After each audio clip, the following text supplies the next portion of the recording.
ছবি দেখে মনে হবে তীব্র গতিতে এগিয়ে চলছে নির্মাণ কাজ, হয়তো কিছুদিনের মধ্যে শেষ হবে সব। কিন্তু শস্যের মধ্যে ভূতের বসবাস। 2024 সালের আগস্টে শেষ হওয়ার কথা থাকলেও এই কাজ এখনো চলছে। এভাবেই এগিয়ে চলছে ঝিনাইদহ পৌরসভার আধুনিক কসাইখানার নির্মাণ কাজ। অভিযোগ, নির্মাণ কাজে ব্যবহার করা হচ্ছে নিম্নমানের ইট, বালু, পাথর, সিমেন্ট। জানা যায় 2019 সালে মৎস্য প্রাণী সম্পদ মন্ত্রণালয় livestock and dairy development project LDDPর অধীন দেশের সব উপজেলায় একটি করে আধুনিক কসাইখানা নির্মাণ করার উদ্যোগ নেয়।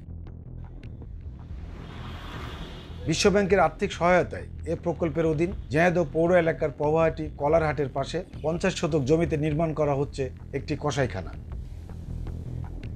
9 কোটি 22 লাখ টাকা ব্যয়ে এটি নির্মাণের জন্য ক্রিস্টাল টাচ নামে ঢাকার একটি ঠিকাদার প্রতিষ্ঠানকে নিয়োগ দেওয়া হয়। কাজ শুরু হয় 2023 সালের আগস্ট মাসে।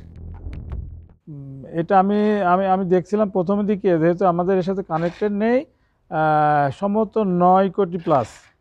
আপনি যে কাজটা দেখছেন, কসাইখানা, অত্যাধুনিক একটা কসাইখানা নির্মাণ হচ্ছে প্রাণী সম্পদ অধিদপ্তর থেকে। তো আমরা যদিও ওনারা নির্মাণ করার পরে আমাদেরকে হ্যান্ডওভার করবে, তারপরে দায়বদ্ধতার জায়গা থেকে মাঝে মধ্যে আমি আসি। বড় অনেক কাস্টিং ঢালাই যেদিন হয় সেই দিনও আমরা আমাদের সাব এস্টিমেন্ট, মিনিমাম সাব এস্টিমেন্ট পর্যায়ের কর্মকর্তা পাঠাই।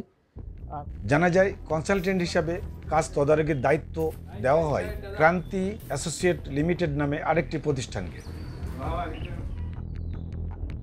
নিম্নমানের নির্মাণ সামগ্রী ব্যবহার করা হলেও সংশ্লিষ্ট কর্তৃপক্ষ অভিযোগ আমলে নিচ্ছে না।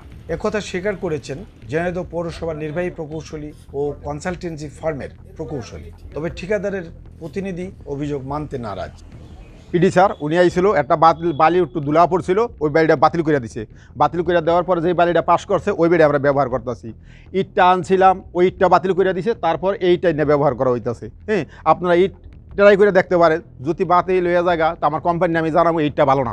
এবং সেটা 8 তারিখে যেটা ছিল এটা এখন পর্যন্ত আছে, কিন্তু 8 তারিখের আগের ছবিটা আমি এখানে মিস করতে, আমি সরজমিনে পাইনি আর কি। কাতনির যে কাজ আমি দেখতেছি কিছু খারাপিটা আছে। আর ঢালাই বিষয়ে পাথরের যে আপনি ইয়ে দিলেন, এই পাথর যদি ঢালাই দিয়ে থাকে তাহলে অবশ্যই ঠিক হয়নি। এটা পাথরের ঢালাই কোথায় আছে এটা আমরা এটা খতিয়ে দেখার জন্যে, যেহেতু এই প্রজেক্টের কনসালটেন্ট ইঞ্জিনিয়ার আছে, আমাদের লোকাল ডিস্ট্রিক্ট ডিওলো সাহেব আছে, ইওলো সাহেব আছে, তাদেরকে বলবো তারা যেন ইয়ে নেয়। জেলা পশু সম্পদ কর্মকর্তার দাবি, আগামী বছরের মার্চে কসাইখানাটি চালু করতেই হবে।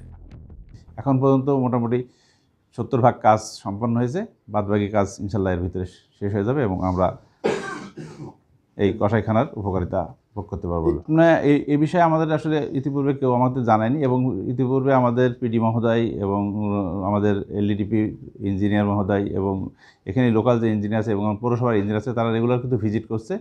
আমরা যেহেতু ওই বিষয়ে টেকনিক্যাল মানে নলেজ আমাদের অত নাই, যার ফলে আমরাও ভিজিট করছি, কিন্তু আমাদের চোখে এভাবে পড়েনি।